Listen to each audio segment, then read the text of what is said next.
you just heard was made almost exclusively with Cinematic Studio Series, with a subtle strings layering of Spitfire chamber strings. Cinematic Studio Series is suitable for this kind of fast and agile programming since it delivers a very consistent and reliable high-quality sound throughout all its articulations. Let's begin by looking at the bassoons. For the fast legato runs that surround this piece, I find that the marcato articulation works the best.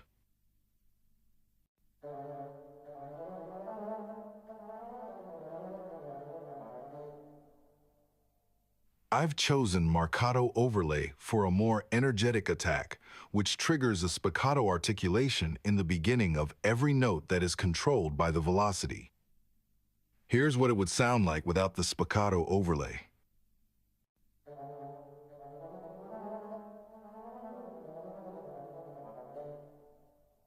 Mozart often orchestrated his woodwinds with fast, repeated notes. For this, I usually go with the double tongue articulation that adds a pre-recorded second note which renders a more realistic sound than the repetition articulation.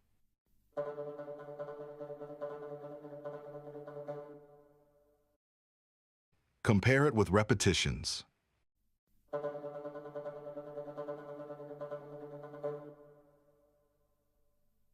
One of the biggest benefits working with CSS is its smooth programming.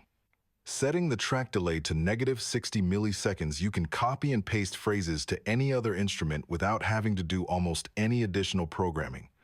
This can be a huge time saver. Here's a phrase from the bassoon section.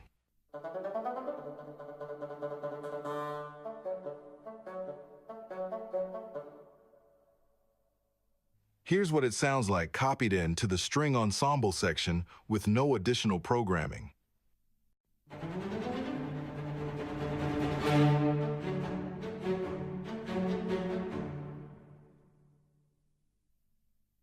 And here, one octave higher on an alto flute.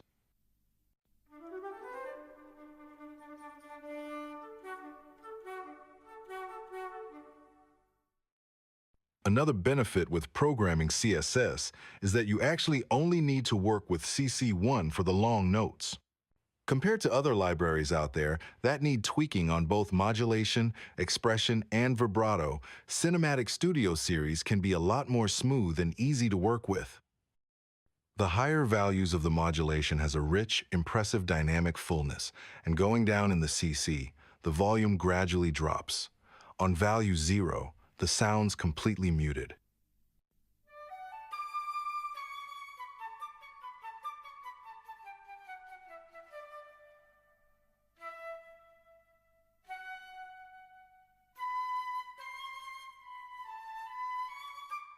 Using the legato articulation, I usually try to move the modulation a lot in conjunction with the phrase.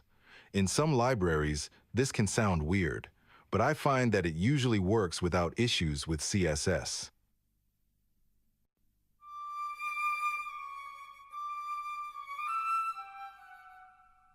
As you can hear, the vibrato smoothly follows the modulation amount by itself. You can program the vibrato as well, using the CC2, but I feel that I usually get a better result, leaving this untouched.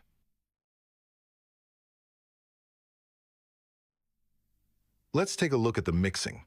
The woodwind stack has an EQ, reducing some of the muddiness in the 300 to 600 Hz, and some harshness at around 3000 Hz. Every separate instrument also have an EQ, cutting out the lows and further shaping the sound after the instrument's natural tone and register. Feel free to copy these curves if you like.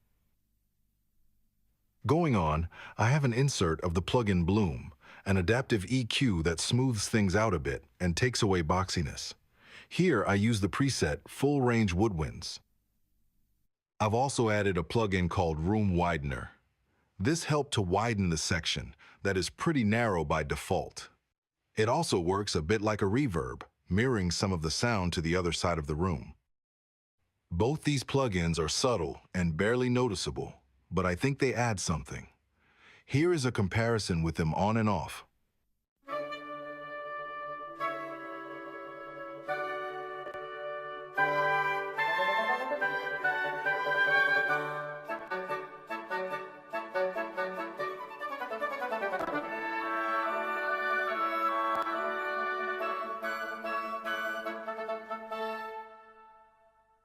Last but not least, I'm using the plugin Panagement, which is a free algorithmic depth controller. Very easy to use, just dragging the section where you want it in relationship to the stage. You can also pan with it, but I usually only use it for depth.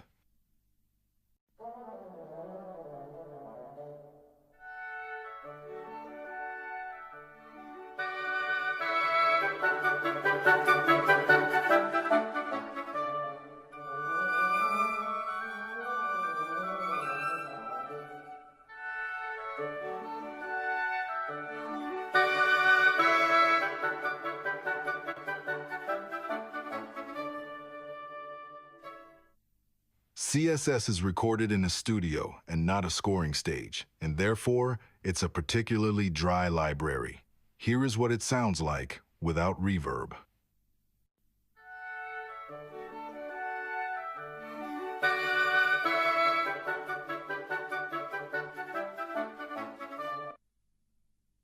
To get the sound into a natural scoring stage habitat, I use various reverbs in small amounts. First, the Panagement, but also 2 instances of cinematic rooms on Sens. A 2-second reverb and a 1-second reverb, putting the section further back in the room, simulating where they would be in a real orchestra.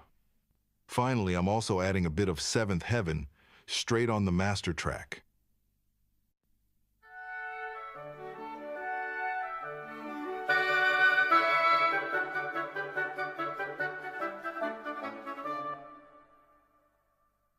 That is all I have for you today, folks. Thank you so much for taking part of this tutorial, and I hope to see you again shortly on my channel. Stay tuned for more informative videos like this.